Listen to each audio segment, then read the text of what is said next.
Teachers College, do you see much in the way of black history being made part of the curriculum, or is it an elective as opposed to being a required? Well, you have Black History Month. What do you people want?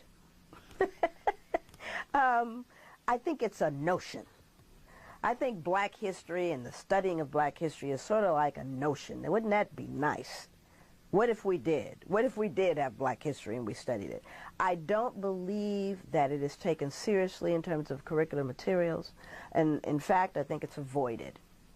Most places I go, they just don't see the relevance of it. You know, again, it's something like, I had a recent experience at the opening of the visitor center at the African burial ground. You realize that those bones rewrote history.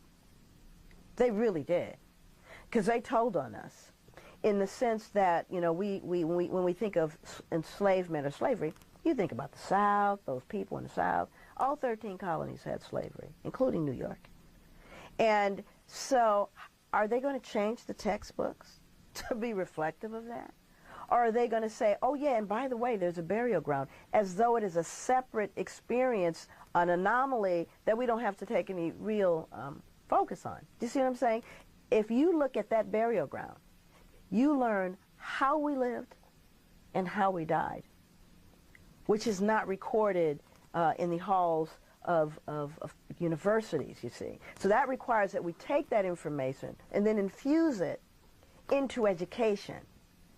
And if you're asking me if they're going to do that, certainly not. Even the information we knew prior to that has not been infused.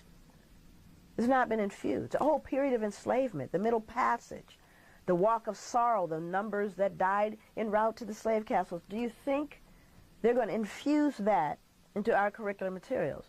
Or that we are going to insist that it happen? There are those who say, well, let's put that behind us. That was in the olden days, and things are different now. Look, you even have an African American as president. Yeah, so also, let's put that behind us. Also hear stuff like, and what about Oprah? and what about all those athletes? See?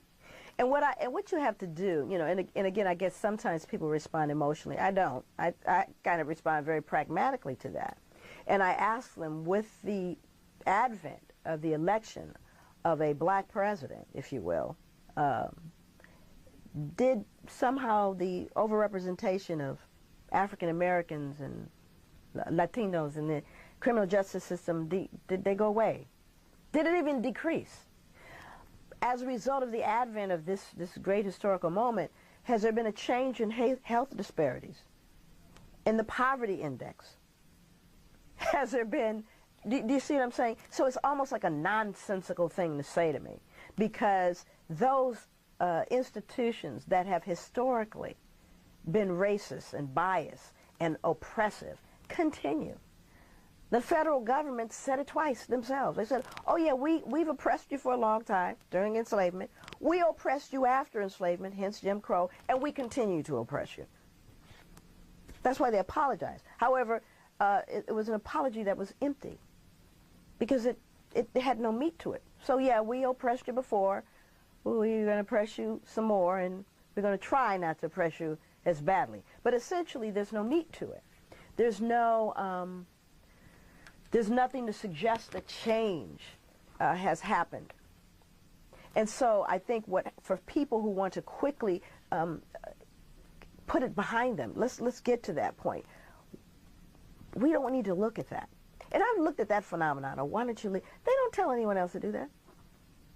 They don't tell Jews, just forget about that Holocaust. Don't speak about it anymore. It's just useless and it's ridiculous. Don't, you know, just why even? They don't do that. They don't. You certainly are going to tell Asian people to do that. Why do they tell us to do it?